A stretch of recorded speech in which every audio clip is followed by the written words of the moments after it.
GDR news ఇది సామాన్యుని గళం. Welcome to GDR news. ముందుగా బులెటిన్ లో హెడ్లైన్స్ చూద్దాం.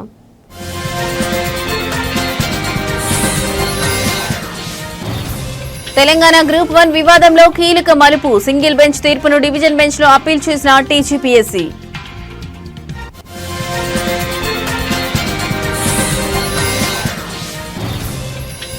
పోలీస్ శాఖలో ఖాళీలపై తెలంగాణ హైకోర్టులో పిల్. మంజూరైన పోస్టులను కూడా భర్తీ చేయలేని పిటిషన్.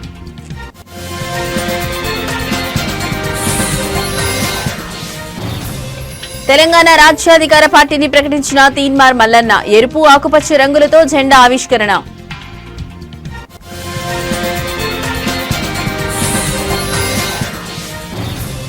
లిక్కర్ కేసులో మరో మలుపు. మిథున్ రెడ్డిని కస్టడీకి ఇవ్వాలని కోరుతూ సిట్ పిటిషన్.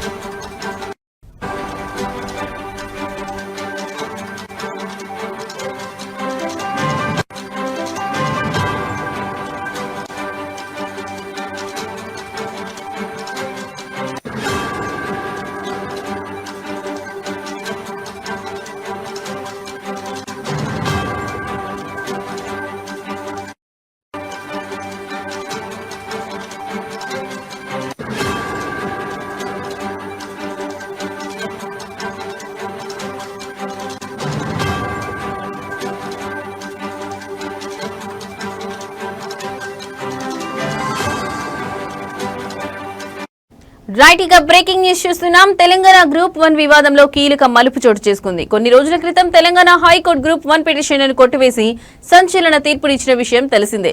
మెయిన్స్ పరీక్ష పేపర్లను రీవాల్యుయేషన్ చేయాలని టీజీపీఎస్సీని ఆదేశించింది. రీవాల్యుయేషన్ ఆధారంగా ఫలితాలు వెల్లడించాలని ఆదేశించింది. సాధ్యం కాకపోతే ఈ పరీక్షలు మళ్లీ నిర్వహించాలని పేర్కొంటూ మెయిన్స్ మెరిట్ లిస్టును హైకోర్టు రద్దు చేసింది. దీంతో తెలంగాణ పబ్లిక్ సర్వీస్ కమిషన్ ఈ నిర్ణయాన్ని సవాల్ చేస్తూ హైకోర్టు డివిజన్ బెంచ్ లో అప్పీల్ చేసింది. సింగిల్ బెంచ్ ఇచ్చిన ఈ తీర్పు పరీక్షా ప్రక్రియను మరింత ఆలస్యం చేస్తుందని, అభ్యర్థులకు అన్యాయం జరుగుతుందని టీజీపీఎస్సీ వాదిస్తోంది. దీంతో ఈ నిర్ణయాన్ని సవాల్ చేస్తూ డివిజన్ బెంచ్ లో అప్పీల్ దాఖలు చేసింది.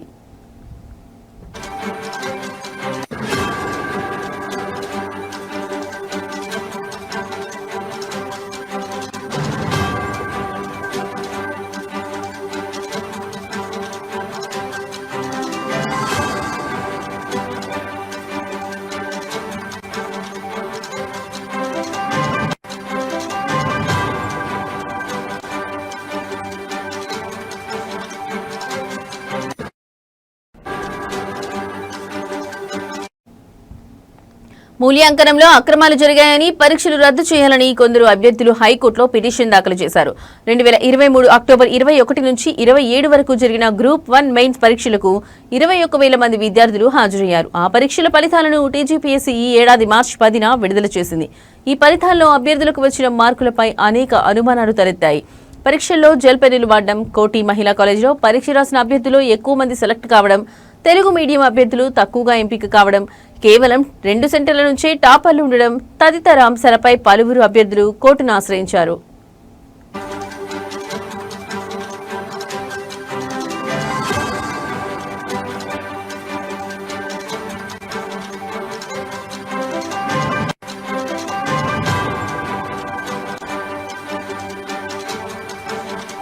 పరీక్షలు రద్దు చేయొద్దని కోర్టులో పిటిషన్ వేసిన ఉద్యోగాలకు ఎంపికలైన అభ్యర్థులు ఇప్పటికే ఇరువురి పిటిషన్లపై వాదనలు విన్న న్యాయస్థానం తెలంగాణ హైకోర్టు మెయిన్స్ పరీక్షలు మళ్లీ నిర్వహించాలని తుది తీర్పును వెల్లడించింది.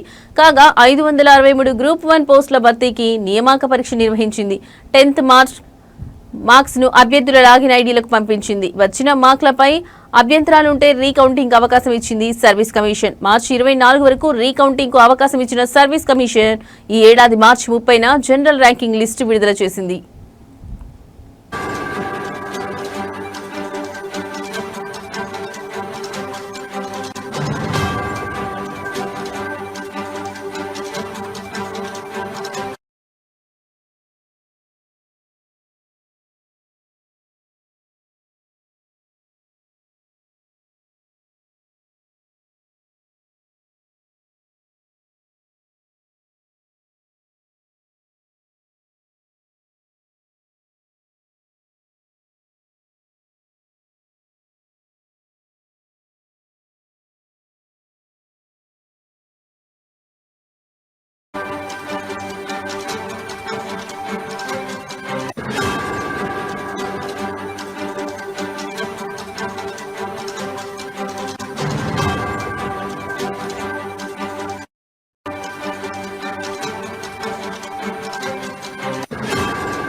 రైట్, ఇక బ్రేకింగ్ న్యూస్ చూస్తున్నాం. తెలంగాణ పోలీస్ శాఖలో మంజూరైన పోస్టులు భర్తీ చేయడం లేదని హైకోర్టులో పిటిషన్ దాఖలైంది. ఈ మేరకు ఇవాళ ఆ పిటిషన్ పై ధర్మాసనం విచారణ చేపట్టింది.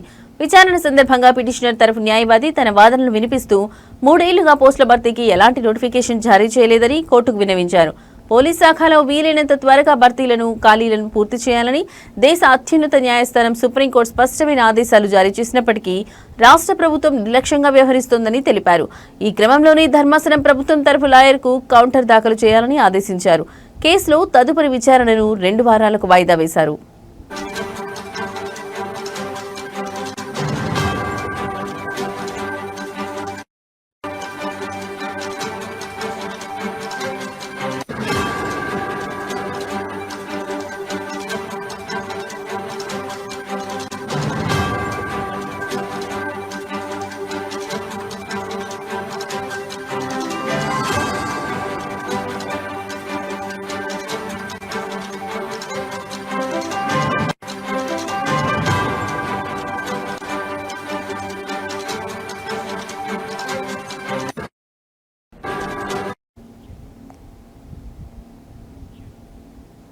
రైట్, ఇక బ్రేకింగ్ న్యూస్ చూస్తున్నాం. తెలంగాణ పోలీస్ శాఖలో మంజూరైన పోస్టులు భర్తీ చేయడం లేదని హైకోర్టులో పిటిషన్ దాఖలైంది.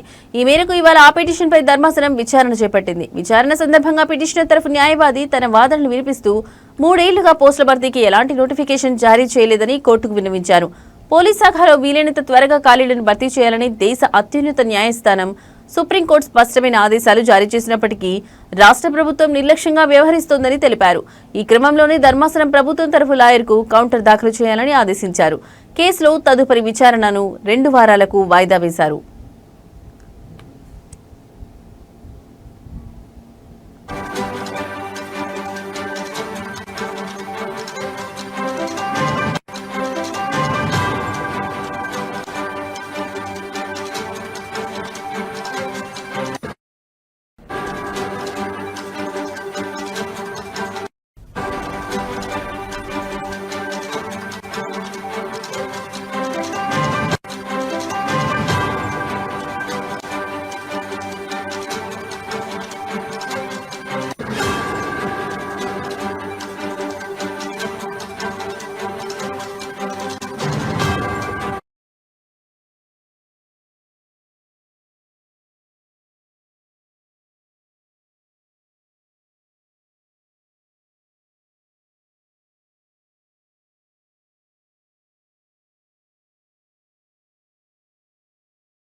రైట్, ఇక బ్రేకింగ్ న్యూస్ చూస్తున్నాం. తీన్మార్ మల్లన్న అలియాస్ చింతపండు నవీన్ కుమార్ తన కొత్త రాజకీయ పార్టీని అధికారికంగా ప్రకటించారు. తన పార్టీకి తెలంగాణ రాజ్యాధికార పార్టీ అనే పేరును ఖరారు చేసినట్లు వెల్లడించారు. ఈ మేరకు హైదరాబాద్ బంజారాహిల్స్ లోని తాజ్ కృష్ణ హోటల్లో నిర్వహించిన ఒక కార్యక్రమంలో ఆయన పార్టీ పేరు, జెండాను ఆవిష్కరించి ప్రజల ముందుకు తెచ్చారు.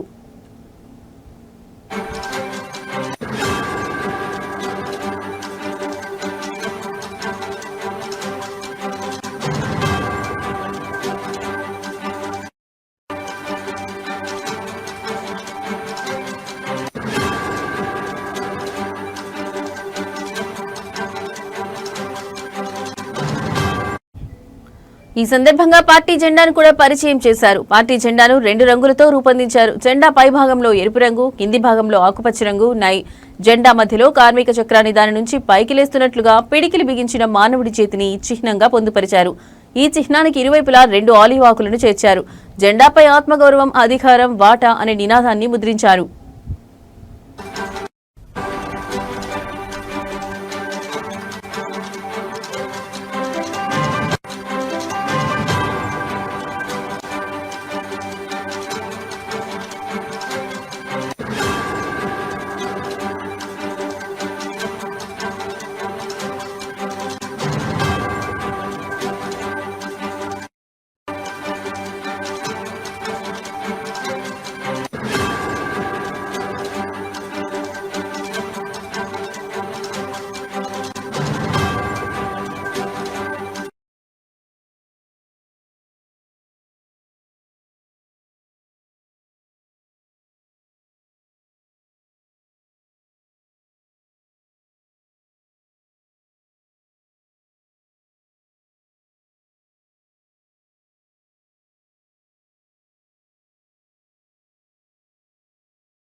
రైట్, ఇక బ్రేకింగ్ న్యూస్ చూస్తున్నాం. ఆంధ్రప్రదేశ్ మద్యం కుంభకోణం కేసులో దర్యాప్తు ముమ్మరంగా సాగుతుంది. ఈ కేసులో A4 నిందితుడిగా ఉన్న ఎంపీ మిథున్ రెడ్డిని తమ కస్టడీకి అప్పగించాలని కోరుతూ ప్రత్యేక దర్యాప్తు బృందం సిట్ కోర్టులో పిటిషన్ దాఖలు చేసింది.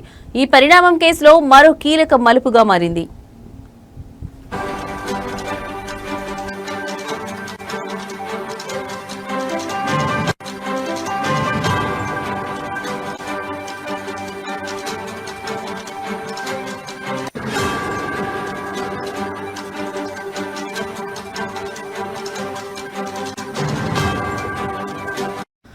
మద్యం స్కామ్ కు సంబంధించిన కీలక సమాచారం రాబట్టేందుకు మిథున్ రెడ్డిని 5 రోజుల పాటు తమ విచారణకు అనుమతించారని సిట్ అధికారులు తమ పిటిషన్లో పేర్కొన్నారు. ప్రస్తుతం ఆయన రాజమండ్రి సెంట్రల్ జైల్లో జ్యుడిషియల్ రిమాండ్లో ఉన్న విషయం తెలిసిందే.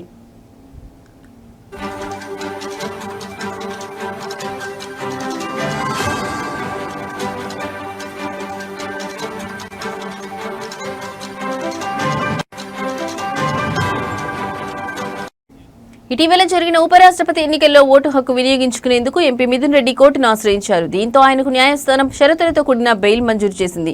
ఎన్నికల్లో ఓటు వేసిన అనంతరం సెప్టెంబర్ 11వ తేదీ సాయంత్రం 5 గంటలలోపు తిరిగి రాజమండ్రి సెంట్రల్ జైల్లో లొంగిపోవాలని కోర్టు ఆదేశించడంతో ఆయన లొంగిపోయారు.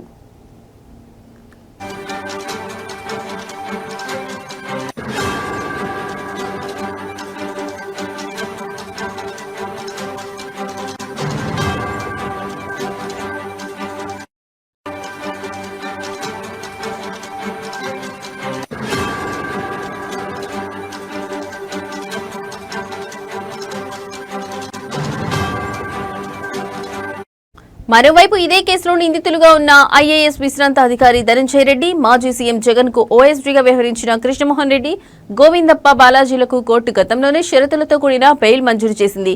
అయితే ఈ కేసులో ప్రధాన నిందితుడిగా ఆరోపణలు ఎదుర్కొంటున్న కసిరెడ్డి రాజశేఖర్ రెడ్డికి మాత్రం బెయిల్ లభించలేదు. కాగా ఈ కుంభకోణంలో భాగంగా ఇప్పటికే భారీ మొత్తంలో నగదు, ఆస్తులను అధికారులు జప్తు చేశారు.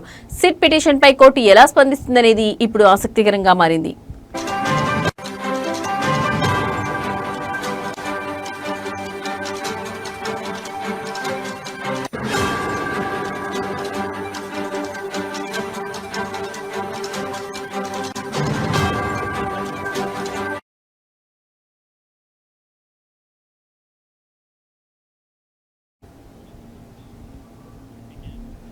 తెలంగాణ సాయుధ రైతాంగ పోరాటం గురించి మాట్లాడే అర్హత బీజేపీ పార్టీకి లేదని సిపిఐఎం పార్టీ రాష్ట్ర కార్యదర్శి వర్గ సభ్యులు ఎండి జహంగీర్ అన్నారు. నారాయణపురం మండలం గుడిమల్కాపురం మన్నే బక్కారెడ్డి స్తూపం వద్ద నిర్వహించిన తెలంగాణ సాయుధ రైతాంగ పోరాట వార్చవారంలో ఆయన ఈ వ్యాఖ్యలు చేశారు. ఈ సందర్భంగా జహంగీర్ మాట్లాడుతూ సెప్టెంబర్ 17వ తేదీన తెలంగాణలో 3 రాజకీయ శక్తులు వేర్వేరుగా నిర్వహిస్తున్నాయని, కానీ నిజమైన చరిత్ర కమ్యూనిస్టులేదని అన్నారు.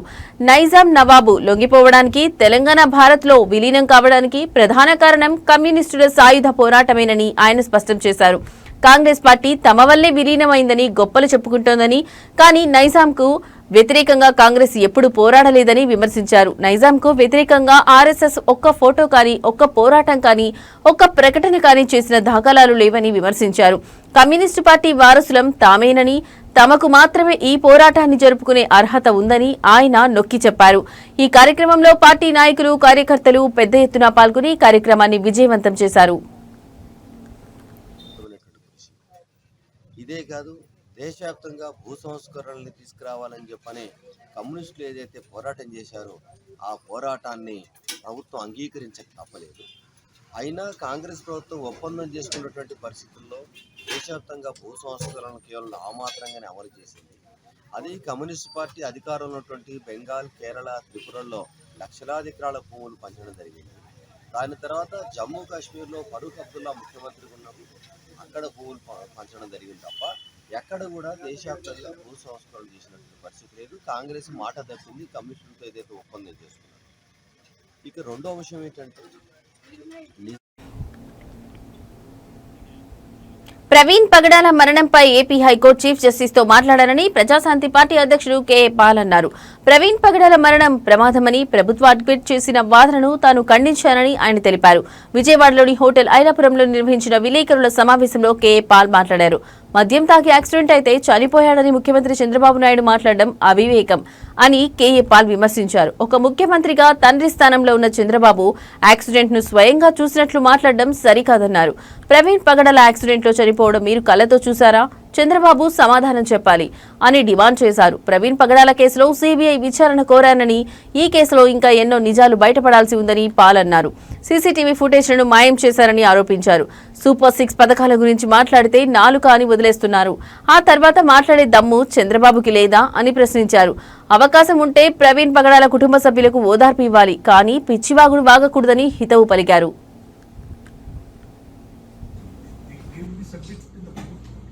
Yes, I want that to be submitted in the court. There is third kind of investigation, CBI investigation, private investigation. There are so many options.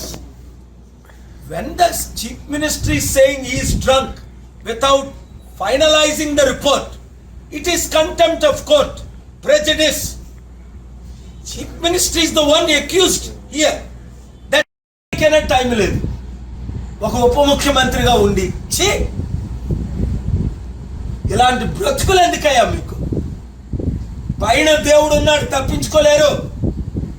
భూమి మీద నేనున్నాను, కేఏ పాల్, తప్పించుకోలేరు. ప్రజలు చూస్తున్నారు, తప్పించుకోలేరు. Each one reach 10, each one reach 100, each one reach 1000. అందుకనే 2 తెలుగు రాష్ట్రాల్లో దేశంలో న్యాయం జరగాలంటే జూబిలీ హిల్స్ లో ఇప్పుడున్న 3 పార్టీల్ని చిత్తుగా ఓడించి ప్రజాశాంతి పార్టీని గెలిపించండి. శనివారం ఉదయం 10 గంటలకు బూత్ కమిటీలుగా ఉంటానన్న వారు జూబిలీ హిల్స్ బై ఎలక్షన్ లో. ప్రధాని నరేంద్ర మోడీ జన్మదినోత్సవం, విశ్వకర్మ జయంతి ఒకే రోజు రావడంతో భారతీయ జనతా ఓబీసీ మోర్చా ఆధ్వర్యంలో అమరావతిలో విశ్వకర్మ యజ్ఞ మహోత్సవాన్ని ఘనంగా నిర్వహించారు. ఈ సందర్భంగా ఏపీ బీజేపీ అధ్యక్షుడు మాధవ్ మాట్లాడుతూ అమరావతిలో విశ్వకర్మ విగ్రహాన్ని ఏర్పాటు చేస్తామని హామీ ఇచ్చారు. ప్రధాని మోడీ శంకుస్థాపన చేసిన ఉద్దండరాయునిపాలెంలో ప్రత్యేక యాగం నిర్వహించారు. ఈ సందర్భంగా మాధవ్ మాట్లాడుతూ అమరావతిలో భవ్యమైన రాజధాని నిర్మాణం జరుగుతుందని అన్నారు. ప్రధాని మోదీ వివిధ ప్రాంతాల నుంచి మట్టి నీరు తీసుకువచ్చి శంకుస్థాపన చేశారని, ఇది మన సాంప్రదాయమని, భగవంతుడి ఆశీస్సులతో రాజధాని నిర్మాణం పూర్తవుతుందని ఆయన పేర్కొన్నారు. విగ్రహానికి దండేయటానికి కారణం ఇవాళ హైదరాబాద్ విమోచన దినోత్సవం. మన దేశానికి స్వతంత్రం 1947 ఆగస్టు 15 రావటం జరిగింది. కానీ నిజమైన స్వతంత్రం సెప్టెంబర్ 17, 1948లో రావటం జరిగింది. దేశంలో మధ్య భాగమైన హైదరాబాద్ ఆ రోజు కర్కశ నిజాములు అలాగే అత్యంత క్రూరమైన రజాకర్లు ఆ ప్రాంతాన్ని స్వయం ప్రతిపత్తి కలిగిన దేశంగా ప్రకటించాలని ఒక కుట్ర చేయటం, ఆ ప్రాంతంలో రజాకర్ల యొక్క అల్లర్ల కారణంగా మన తెలంగాణ బిడ్డలు ఏ విధంగా అల్లలాడిపోయారో, ముఖ్యంగా మరాఠ్వాడా రీజియన్ అలాగే కర్ణాటక అలాగే హైదరాబాద్ ప్రాంతాన్ని అంతా కూడా ఒక ప్రత్యేక దేశంగా చేయాలి అని చెప్పి ఆలోచన కూడా ఆ రోజు చేయటం జరిగింది. దాని వ్యతిరేకంగా సర్దార్ పటేల్ అనే ఒక వ్యక్తి నిలబట్టడం జరిగింది. నిజంగా సర్దార్ పటేల్ గాని లేకపోతే సెప్టెంబర్ 17 సాధ్యమయ్యేది కాదు. నెహ్రూ గారు ఈ దేశంలో లేని సమయంలో ఆయన కల్నల్ చౌదరి గారికి ఆయన పిలిపించి ఆపరేషన్ పోలో నేపథ్యంలో మన హైదరాబాద్ ఇవి ఇప్పటి వరకు ఉన్న బులెటిన్ అప్డేట్స్. మరో బులెటిన్తో మళ్ళీ కలుద్దాం. నమస్తే.